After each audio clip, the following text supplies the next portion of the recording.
తెలుగు రాష్ట్రాల ఫిలిం ఎగ్జిబిటర్లు కీలక నిర్ణయం తీసుకున్నారు. జూన్ 1 నుంచి తెలుగు రాష్ట్రాల్లో థియేటర్లు బంద్ చేస్తున్నట్లు ప్రకటించారు. అద్దె ప్రాతిపదికన సినిమాలు ప్రదర్శించలేమని పర్సెంటేజ్ రూపంలోనే చెల్లించాలని ఎగ్జిబిటర్లు డిమాండ్ చేశారు. ఫిలిం ఛాంబర్లో ఎగ్జిబిటర్ల సంయుక్త సమావేశంలో ఈ నిర్ణయం తీసుకున్నారు. ఈ సమావేశానికి నిర్మాతలు దిల్ రాజు, సురేష్ బాబు హాజరయ్యారు. అనంతరం నిర్మాతలకు లేఖ రాయాలని ఎగ్జిబిటర్లు తీర్మానం చేశారు.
తెలుగు రాష్ట్రాల ఫిలిం ఎగ్జిబిటర్లు కీలక నిర్ణయం తీసుకున్నారు. జూన్ 1 నుంచి తెలుగు రాష్ట్రాల్లో థియేటర్లు బంద్ చేస్తున్నట్లు ప్రకటించారు. అద్దె ప్రాతిపదికన సినిమాలు ప్రదర్శించలేమని పర్సెంటేజ్ రూపంలోనే చెల్లించాలని ఎగ్జిబిటర్లు డిమాండ్ చేశారు. ఫిలిం ఛాంబర్లో ఎగ్జిబిటర్ల సంయుక్త సమావేశంలో ఈ నిర్ణయం తీసుకున్నారు. ఈ సమావేశానికి నిర్మాతలు దిల్ రాజు, సురేష్ బాబు హాజరయ్యారు. అనంతరం నిర్మాతలకు లేఖ రాయాలని ఎగ్జిబిటర్లు తీర్మానం చేశారు. ఇక ఇదే అంశంపై మరింత సమాచారాన్ని మా అవుట్పుట్ ఎడిటర్ వెంకట్ అందిస్తారు.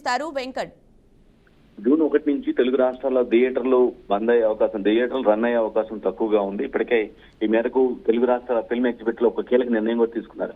దాని సారాంశం ఏంటంటే అద్దె ప్రాతిపదికన సినిమాలు మేము ప్రదర్శించలేము అని చాలా స్పష్టంగా నిర్మాతలకి వాళ్ళు స్పష్టం చేయడం జరిగింది. అంటే ఒక ఎగ్జిబిటర్ల భేటీ ఒకటి పెట్టుకుని దానికి ప్రముఖ నిర్మాతలు దిల్ రాజు, అదేవిధంగా సురేష్ బాబుతో పాటు మరి కొందరిని పిలిచారు, ఆహ్వానించారు. అందులో పాల్గొని చర్చించుకున్న తర్వాత ఈ విషయాన్ని నిర్మాతలకి స్పష్టం చేయడం జరిగింది.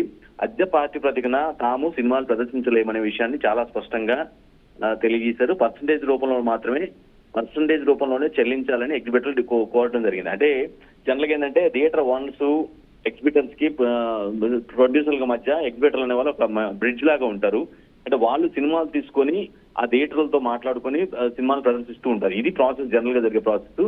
అయితే అద్దె ప్రాతిపదికన ఈ జనరల్ గా అద్దె తీసుకొని థియేటర్ దగ్గర నుంచి ఆ థియేటర్ ప్రదర్శించినందుకు అద్దె తీసుకొని మేము సినిమాలు వాళ్ళు ప్రదర్శించాల్సి ఉంటుంది. కానీ ఇప్పుడు ఆ పరిస్థితి లేదు.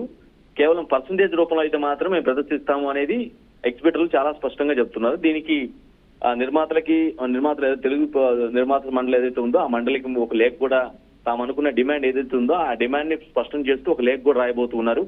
ఆ లేఖ సారాంశం జూన్ 1 నుంచి ఇది మా డిమాండ్ ఇది. సో జూన్ 1 నుంచి మేము మూసేసి మా డిమాండ్ కనుక మీరు ఒప్పుకున్నట్లయితే మీరు కనుక అంటే సో దట్ ఇప్పుడు నిర్మాతలకు రాశారంటే వాళ్ళు ఆబ్వియస్ గా నిర్మాతల చేతిలో చాలా పెద్ద ఎత్తున థియేటర్లు ఉన్నాయి. దిల్ రాజు చేతిలో 100 థియేటర్లు ఉన్నాయి, సురేష్ బాబు చేతిలో 100 థియేటర్లు ఉన్నాయి. కాబట్టి సో థియేటర్స్ తోనే ఎగ్జిబిటర్స్ కి ఇష్యూ ఉంటుంది. కాబట్టి ఆ థియేటర్ల ఓనర్లు ఎవరైతే ఉన్నారో వారితోనే డైరెక్ట్ గా కాంటాక్ట్ అవడం. ఇన్ ద సెన్స్ కొంతమంది నిర్మాతలకి థియేటర్లు ఎక్కువ ఉన్నాయి కాబట్టి, అంటే వాళ్ళే ఓనర్లుగా ఉన్నారు కాబట్టి వాళ్ళతో మాట్లాడుకోవాల్సిన అవసరం ఉంది.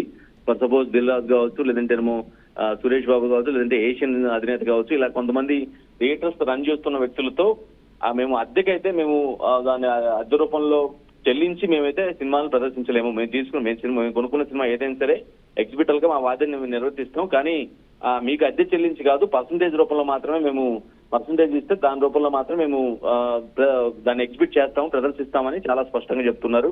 సో దీనికి ఏ విధంగా వీళ్ళు రెస్పాండ్ అవుతారు లేదనేది చూడాల్సిన అవసరం ఉంది. అంటే నిర్మాత ఏ విధంగా రెస్పాండ్ అవుతారనే విషయాన్ని మాత్రం మనం చూడాల్సిన అవసరం ఉంది. కీర్తి, రైట్, థ్యాంక్ యూ వెంకట్.